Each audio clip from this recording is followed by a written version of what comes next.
मंडळी नमस्कार. मी उमेश पोहदरी, राहणार येवती, तालुका राळेगाव, जिल्हा यवतमाळ.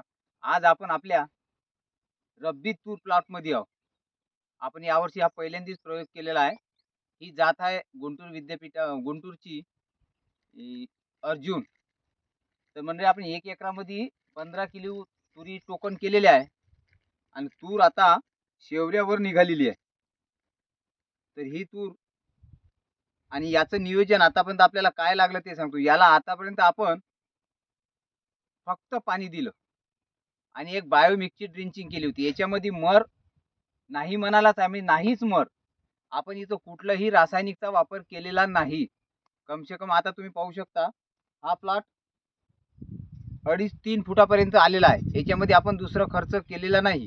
आणि महत्त्वाचं याच्यामध्ये आता आपली जी जमीन बनली त्या जमिनीच्या भरोशावर सगळा हा रब्बी तुरीचा आपण जो प्रयोग केलेला आहे. माझं पहिलं वर्ष आहे रब्बी तुरी लावण्याचं.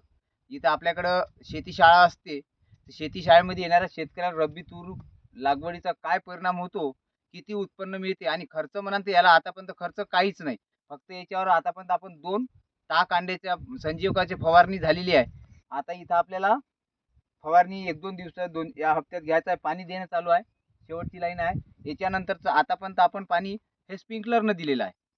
याच्यानंतरचं जे पाणी आहे ते आता आपण पट पाणी देणार, कारण तूर आता शेवऱ्यावर आली आहे, फुलं येणार. त्याच्यामुळे आता या पद्धतीने आपण अशी शेती तयार केलेली आहे.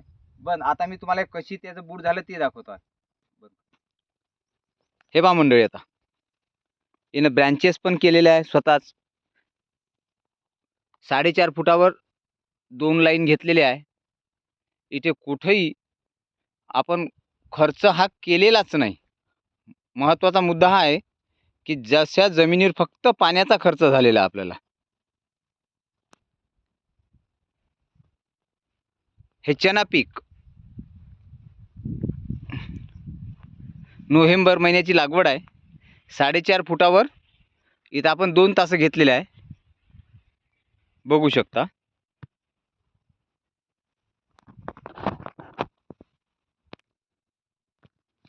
हे मंडळी एक झाड आपलं हे.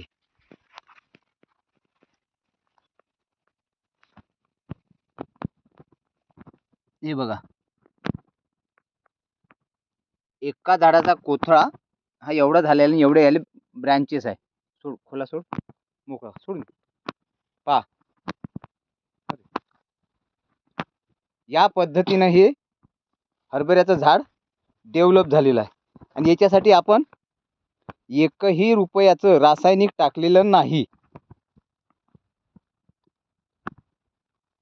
फक्त जमिनीची ताकद आणि ताक अंड्याची 3 फवारण्या झालेल्या आहे आणि 2 फवारण्या आपल्या रासायनिक झालेल्या आहे. याच्या व्यतिरिक्त 3 पाणी, 2दा तणनाशक 22 दिवसानं टोपरामॅझोन मारलं होतं. आणि फुलाच्या टायमाला नालीमध्ये जे तण आलं होतं त्याच्यासाठी आपण ग्लायफोसेटचा वापर केलेला आहे. विशेषतः याच्यामध्ये मर रोग कुठंही आढळणार नाही.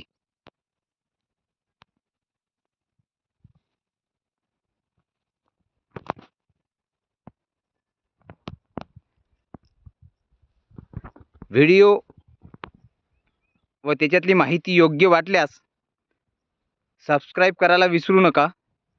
धन्यवाद.